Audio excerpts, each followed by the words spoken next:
Hey hi everyone, welcome back to learn medicine by doctor Nikita. और आज हम discuss करने वाले हैं about a very commonly used drug which is called as doxycycline. तो start करते हैं उसके बारे में जानने में कि कौन कौन सी कंपनीज हैं जो इसको सेल कर रहे हैं और किस ब्रांड नेम के अंडर सेल कर रहे हैं।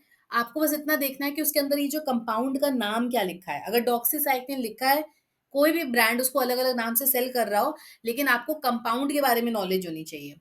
तो कुछ लोग इसको जैसे सिप्ला बेच रही है डॉक्स एसएल के अंदर से, या फिर डॉक्सी वन, या साइक्लिक डॉक्स, वाइब्रा, माइक्रोडॉक्स, इन सारे नाम से ये मेडिसिन सेल हो रही है। आपको आइडेंटिफाई करना है कंपाउंड का नाम, अगर उसमें लिखा है डॉक्सीसाइक्लिन तो ये आपका ड्रग है। किस किस चीज में ये यूज हो रहा है ड्रग। पहली बात है, मोस्ट इंपॉर्टेंटली आप देखते होंगे अगर किसी भी इंसान को कोई रेस्पिरेटरी इन्फेक्शन है, ये बैक्टीरियल इन्फेक्शन को किल करता है ये drug.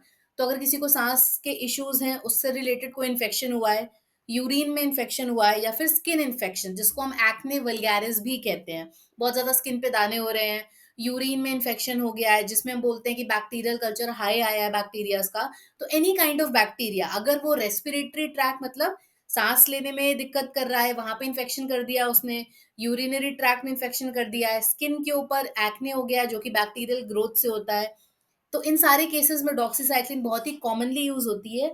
Another case of the drug is it is also prophylactic measure for malaria. Prophylactic measure क्या होता है?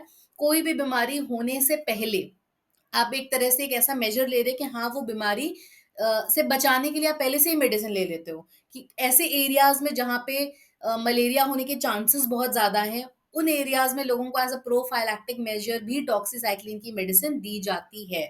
See specially for travelling to endemic areas, मतलब जहाँ पे हाई प्रोबेबिलिटी है मलेरिया होने की, तो पहले से प्रोफाइलैक्टिक मेजर मतलब बिफोर वो डिजीज हो उसके पहले ही ले लिया जाएगा। तो अगर वो इन्फेक्शन होता भी है तो उसकी इंटेंसिटी बहुत कम हो जाएगी, राइट। देन देखते हैं कि ये काम कैसे कर रहा है, ये बैक्टीरिया को किल कैसे कर रहा है। तो बैक्टीरिया कभी भी आपकी बॉडी में अगर एंटर कर रहा है तो अपनी ग्रोथ को मल्टीप्लाई करता है।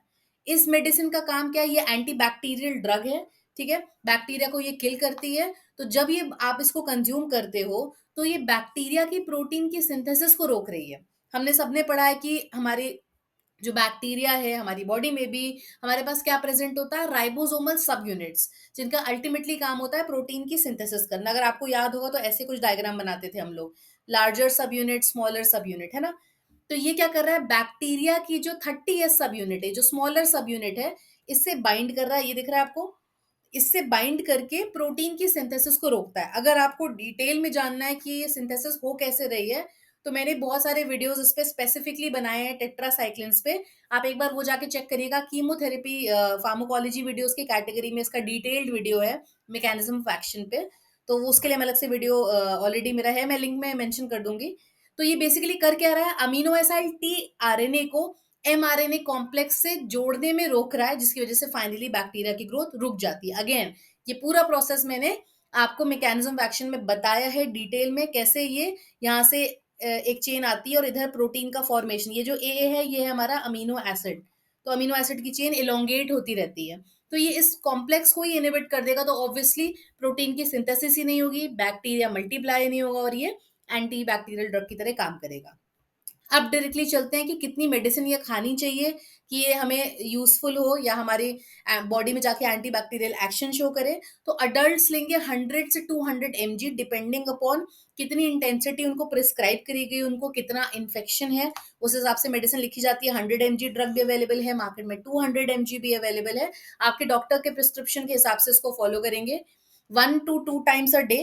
और यूजुअली इसका ड्यूरेशन चलता है 7 से 14 डेज तक आपको ये कंज्यूम करनी होती है। ये कैसी ड्रग है? एंटी बैक्टीरियल ड्रग, आपकी टेट्रासाइक्लिन्स में आएगी।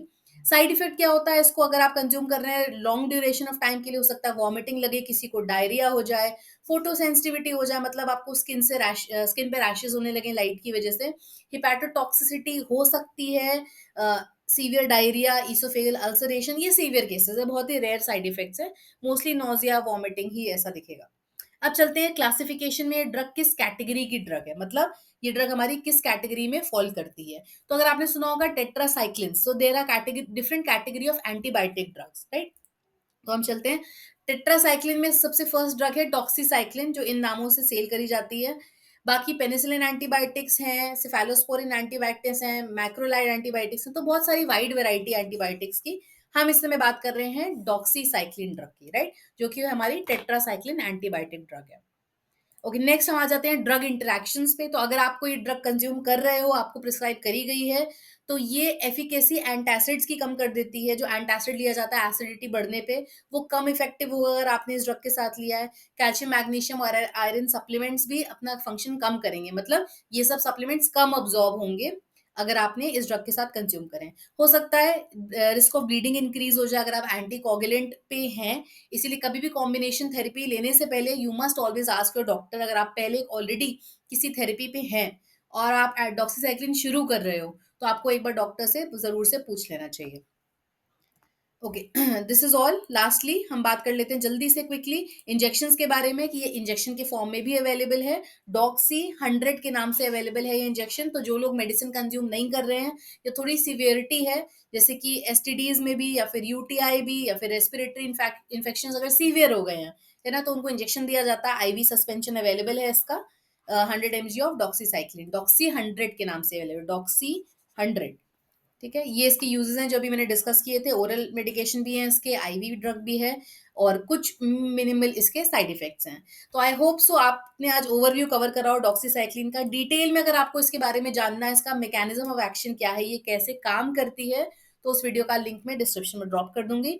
Do like, share and subscribe to learn medicine by doctor Nikita. अगर आपको लगता है कि और कोई मेडिसिन हमें कवर करनी चाहिए, please mention that drug in the comment section. Thank you.